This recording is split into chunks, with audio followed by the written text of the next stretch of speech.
नमस्कार, आप देख रहे हैं सिटी पोस्ट लाइव। मैं हूं दीपक शर्मा। हम बात करने जा रहे हैं कन्हैया कुमार की। कन्हैया कुमार को जिस तरह से राहुल गांधी के रथ से, तेजस्वी यादव के रथ से उतारा गया, उन्हें रोका गया, उसके बाद बवंडर मचा हुआ है कि कन्हैया कुमार CWC के आमंत्रित सदस्य हैं, परमानेंट इनवाइटी हैं कांग्रेस वर्किंग कमेटी के। उन्हें किस तरह से सुरक्षाकर्मी उतार रहे हैं गाड़ी से, इससे जुड़ी एक बड़ी खबर हम आपको बताने जा रहे हैं। वो खबर यह है कि तेजस्वी यादव और कन्हैया कुमार की बातचीत हुई, दोनों के बीच बहुत अच्छे माहौल में बातचीत हुई। तेजस्वी यादव ने कन्हैया कुमार की सराहना की। उसके बाद क्या हुआ, जो तेजस्वी और राहुल के रथ से कन्हैया कुमार सरेआम उतार दिए गए, इसके पीछे एक बड़ी वजह है। इस वजह का खुलासा करने के लिए हमारे साथ हैं वरिष्ठ पत्रकार श्रीकांत प्रत्युष। दीपक, ये तो आपने देखा ही था तस्वीर, किस तरह से कन्हैया कुमार और पप्पू यादव के साथ हुआ, क्या हुआ। कन्हैया कुमार को रथ पर चढ़ने के बाद उतार दिया गया और पप्पू यादव को रथ पर चढ़ने नहीं दे। जैसे ही रथ पर पहुंचे पप्पू यादव, उनको धक्का देकर हटा दिया गया। अब सवाल तो उठेगा कि भाई, पप्पू यादव भी कोई नया चेहरा नहीं है, कन्हैया कुमार भी बड़े चेहरे हैं, दोनों चेहरों को क्यों अपमानित किया गया और सरेआम। ऐसा नहीं कि एसपीजी वाले नहीं पहचानते थे, और एसपीजी वाले तो किसी को नहीं रोकते हैं, उनको तो बताना पड़ता है। कोई अगर राहुल गांधी का कार्यक्रम है तो पार्टी के किसी नेता को, कौन तय कर रहा था ये कि कौन जाएगा कौन नहीं जाएगा ऊपर? पार्टी के किसी भी नेता को ये जिम्मेवारी दी जाती है कि भाई आप बताएंगे। पहले तो बात शुरू हुई, एसपीजी ने कहा कि 5 लोगों से ज़्यादा लोगों को गाड़ी पर चढ़ने के लिए, रथ पर चढ़ने का परमिशन नहीं देंगे राहुल गांधी के साथ। लेकिन वहाँ पर मुकेश सहनी ने विरोध किया, क्योंकि वो रथ मुकेश सहनी ने ही बनवाया था। दोनों रथ, जिस रथ पर पत्रकार चल रहे थे और जिस रथ पर राहुल गांधी थे, उन दोनों रथों को तैयार करवाया था मुकेश सहनी ने। तो मुकेश सहनी तो करता धरता थे, तो ऐसी आशंका थी कि भाई मुकेश सहनी ही तय कर रहे होंगे कौन रथ पर चढ़ेगा, लेकिन नहीं, मुकेश सहनी ने रथ बनवा कर दे दिया था। तय करने वाला कोई और था। कौन? एसपीजी ने कहा कि 5 लोगों को ही चढ़ने देंगे, तो मुकेश सहनी ने कहा कि कैसे संभव है, 6 दल हैं, 6 दलों के नेता रहेंगे। कांग्रेस पार्टी के कई नेता हो सकते हैं क्योंकि उनके नेता आए हुए हैं, तेजस्वी यादव बड़े नेता हैं, उनकी पार्टी के भी कई नेता हो सकते हैं, तो लेफ्ट के कई नेता, लेफ्ट के नेता होंगे, तो 10 लोगों को परमिशन मिलना चाहिए। एसपीजी तैयार हो गया कि ठीक है, आप 10 लोगों को चढ़ाइएगा, आप जिसको बताइएगा हम चढ़ाएंगे। कन्हैया कुमार तो चढ़ गए, तेज तर्रार हैं, युवा हैं, हल्का शरीर है, चढ़ गए। और खबर ये आ रही है कि चढ़ने के पहले तेजस्वी यादव तो पहुंच चुके थे पहले ही, आपको पता है, राहुल गांधी से भी पहले, और कन्हैया कुमार भी पहुंच चुके थे। तो तेजस्वी यादव को जिस घेरे में, सुरक्षा घेरे में खड़ा कराया गया था, इंतजार कर रहे थे, वहां कन्हैया कुमार भी घुस गए और जाकर उनसे मिले, दुआ सलाम भी हुआ। और कन्हैया कुमार से कहा तेजस्वी यादव ने कि आपका दिल्ली वाला प्रेस कॉन्फ्रेंस देखे थे, बहुत अच्छा था। उसी प्रेस कॉन्फ्रेंस के बारे में बात कर रहे थे, जिस प्रेस कॉन्फ्रेंस में कन्हैया कुमार ने कहा कि तेजस्वी यादव सीएम होंगे। तो कांग्रेस पार्टी ने आधिकारिक तौर पर तो अभी तक ऐलान नहीं किया है कि तेजस्वी ही सीएम होंगे, अभी तो बार्गेनिंग चल रही है, प्रेशर पॉलिटिक्स है। लेकिन कन्हैया कुमार ने मीडिया के सवालों के जवाब में ये कह दिया था कि तेजस्वी यादव बड़े दल के नेता हैं, ज़्यादा सीटों पर लड़ेंगे, ज़्यादा सीटें जीतेंगे और मुख्यमंत्री तो वही होंगे। तो कन्हैया कुमार के इस बयान से तेजस्वी यादव खुश थे, जो सूत्र बता रहे हैं, जो बातचीत हो रही थी। वहाँ से जब राहुल गांधी पहुँचे, जब वहाँ, तो तेजस्वी यादव, सब लोग गाड़ी पर चढ़ने के लिए पहुँचे। राहुल गांधी चढ़ गए, तेजस्वी यादव के पहले संजय यादव चढ़े गाड़ी पर, रथ पर, और संजय यादव के पीछे तेजस्वी यादव चढ़े, और फिर मुकेश सहनी और बाकी लोग चढ़े। पप्पू यादव उसी दौरान पहुंचे थे, तो उनको धक्का देकर भगा दिया गया। लेकिन पप्पू यादव के बाद कांग्रेस के 2 नेताओं का हाथ पकड़ के रथ पर चढ़ाया गया, राजेश राम और शकील अहमद, दोनों को चढ़ाया गया। लेकिन पप्पू यादव को वहाँ से धक्का दे दिया गया।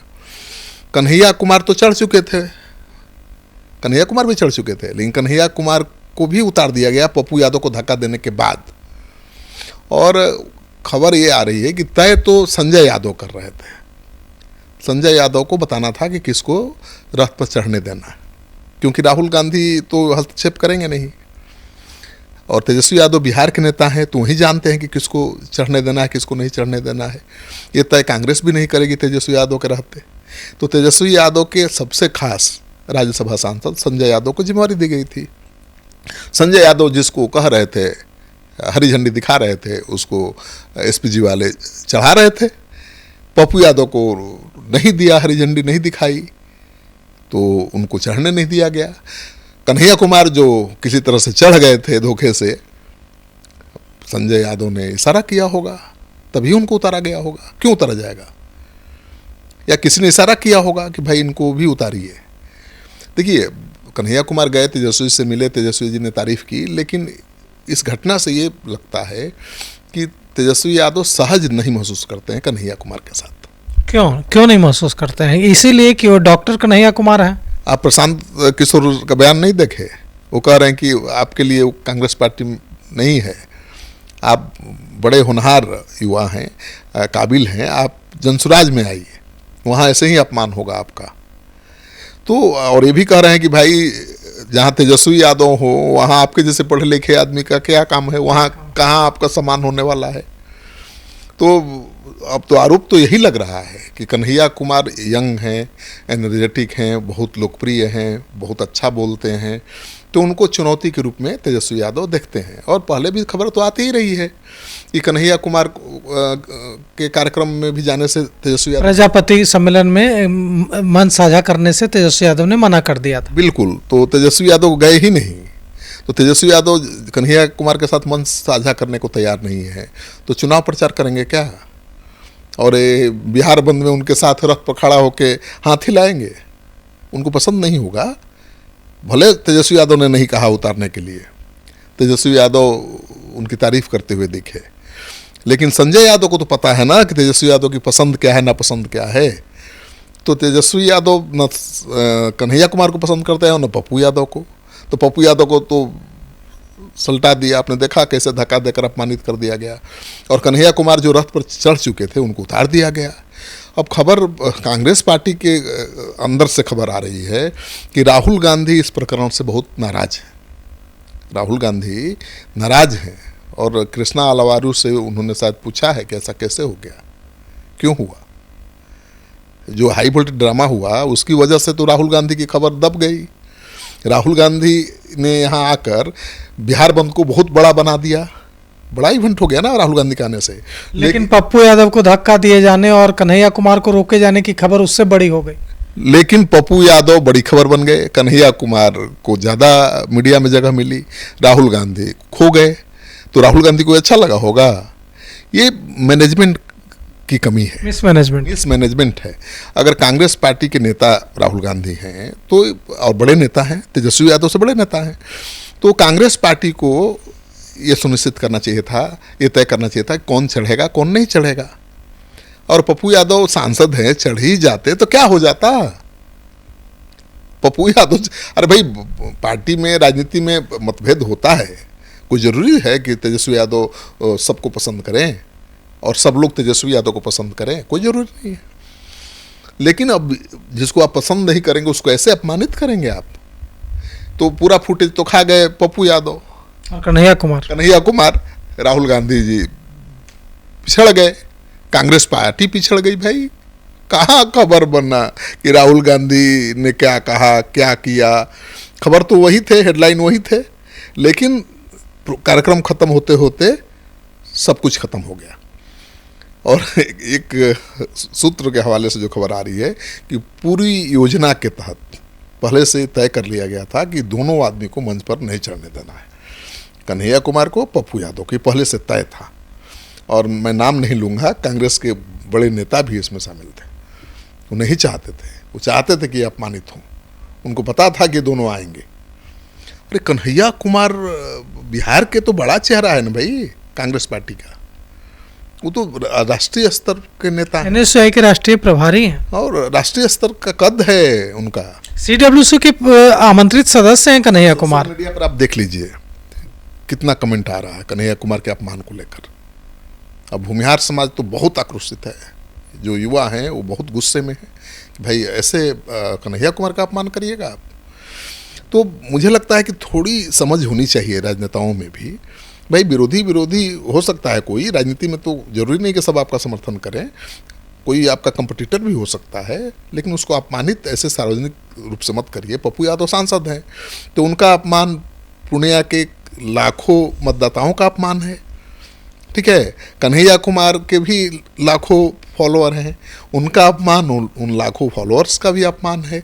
तो मुझे लगता है कि इससे तो मजबूती मिलने के बजाय और कमज़ोर हो जाएगी कांग्रेस। यहाँ तो मजबूत करने आप आए थे ना भाई महागठबंधन को, चुनाव में फ़ायदा आपको लेना है, और आपने कर दिया उल्टा काम। निपटाने आए थे दुश्मन को, निपटा दिया अपने लोगों को। तो मुझे लगता है कि जो इनसाइड स्टोरी है कन्हैया और तेजस्वी की, ये बहुत इंटरेस्टिंग है, क्योंकि कन्हैया ने पहल की तेजस्वी जी से मिले जाकर, और तेजस्वी जी ने भी बढ़िया से बात की, उनकी तारीफ भी की दिल्ली प्रेस कॉन्फ्रेंस की। लेकिन क्यों, किसने उतार दिया, ये तो सवाल होना चाहिए ना, और फाइंड आउट करना चाहिए, जनता को बताना चाहिए। तो कन्हैया कुमार ने शिकायत की है इसकी राहुल गांधी से, कि राहुल गांधी ने खुद नोटिस लिया। नहीं, राहुल गांधी से कन्हैया कुमार क्यों शिकायत करेंगे, ये तो पूरा पब्लिक डोमेन में खबर है भाई, हर जगह वही खबर भाई। अब राहुल गांधी अपनी खबर खोज रहे होंगे, वो तो मिल नहीं रही होगी खबर, तो यही नेशनल खबर तो ये मिल रही थी कि भाई कन्हैया को गाड़ी से उतारा गया, पप्पू यादव को धक्का दिया गया। तो राहुल गांधी इतने अनाड़ी नहीं ना है, आना समझ। तो उन्होंने कृष्णा अलवारू से पूछा है कि ऐसा कैसे हो गया, हाँ, खबर हम क्यों खबर बन गए। तो प्रशांत किशोर ने निमंत्रण दे दिया है इशारों ही इशारों में, और जैसा कि हम जानते हैं कि नौकरी दो पलायन रोको जो पश्चिमी चंपारण के भितिहरवा से यात्रा निकाली थी कन्हैया कुमार ने, और पटना पहुंचे थे, तो कन्हैया कुमार ने नाम लेकर कहा था कि प्रशांत किशोर जी आइए, आप भी बिहार को बेहतर बनाने की कोशिश कर रहे हैं, हम लोग मिलकर सामूहिक प्रयास करें। उस समय बात आई गई हो गई थी। अब प्रशांत किशोर कह रहे हैं कि कन्हैया कुमार आप बहुत काबिल हैं, आपकी कांग्रेस में कभी इज्जत नहीं हो सकती, क्योंकि कांग्रेस राष्ट्रीय जनता दल की पिछलग्गू पार्टी है। तो ऐसी स्थिति में क्या कुछ स्थिति बन सकती है कि कन्हैया कुमार भी इसका सकारात्मक जवाब दें? जवाब दे सकते हैं। कन्हैया कुमार ने प्रशांत किशोर के खिलाफ कभी नहीं, उन्होंने कहा प्रेस कॉन्फ्रेंस में, कहा पटना में, हम लोग ने कवर। कन्हैया कुमार ने कभी प्रशांत किशोर के खिलाफ कभी नहीं बोला, हाँ, प्रशांत किशोर की तारीफ करते रहे हैं, और प्रशांत किशोर के रास्ते पर तो चल रहे हैं कन्हैया कुमार। प्रशांत किशोर तो पलायन और बेरोजगारी, रोजगार को ही तो मुद्दा बना रहे हैं, और वही मुद्दा बनाकर कन्हैया कुमार ने यात्रा भी की। लेकिन ये यात्रा भी उनका कहाँ, कब हुई यात्रा शुरू, कब खत्म हुई, पता चला। जितनी कवरेज उनको मिलनी चाहिए थी मिली नहीं, जितनी पब्लिसिटी उनको मिलनी चाहिए थी नहीं मिली, और बीच बीच में वो ऐसे गायब होते हैं कि लगता है कि तेजस्वी के दबाव में उनको वापस बुला लिया गया, फिर आ जाते हैं। हाँ, लेकिन जिस तरह से अपमान उनका किया गया है, मुझे नहीं लगता कि पप्पू यादव तो कह रहे हैं कि भाई कितनों अपमान करो, कितना भी मारो पीटो, मैं रहूँगा कांग्रेस में। कन्हैया कुमार चुप हैं, तो चुप्पी से डर लगता है। कन्हैया कुमार की चुप्पी से कांग्रेस को डर लग रहा है। तो कन्हैया कुमार की चुप्पी से कांग्रेस को डर लग रहा है। राहुल गांधी ने कृष्णा अल्लावरू से कहा है कि वे इसकी पूरी जांच पड़ताल करें, रिपोर्ट दें कि ऐसा कैसे हुआ। एक सांसद पप्पू यादव के साथ जिस तरह से अभद्रता हुई, उन्हें धक्का दे दिया गया। कन्हैया कुमार जो इतने बड़े नेता हैं, कांग्रेस के NSY के राष्ट्रीय प्रभारी हैं, उन्हें रोक दिया गया। और पप्पू यादव ने तो कहा है कि जैसा भी हो सलूक, मैं कांग्रेस के साथ ही रहूंगा। लेकिन कन्हैया कुमार बिल्कुल चुप है, और लगे हाथ जन सुराज के सूत्रधार प्रशांत किशोर ने कहा है कन्हैया कुमार को इशारों ही इशारों में साथ आने का न्योता दे दिया है। कहा है कि बिहार की राजनीति में कांग्रेस में जितने भी नेता हैं उसमें सबसे काबिल कन्हैया कुमार है, और इस काबिलियत की कांग्रेस को कद्र नहीं है। तो काबिल लोगों की कद्र नहीं है, तो काबिल लोगों को सोचना चाहिए कि मेरे लिए कहाँ जगह बनेगी। यह बहुत बड़ा न्योता है। अब कन्हैया कुमार इस न्योते का, इस आमंत्रण का किस तरह जवाब देते हैं, यह हमें देखना है। आपको क्या लगता है? आप भी अपनी राय जरूर दीजिएगा। क्या कुछ स्थिति बन रही है या बन सकती है? तो फिलहाल इस खबर में इतना ही। आगे की खबरों के लिए देखते रहिए सिटी पोस्ट लाइव। शुक्रिया।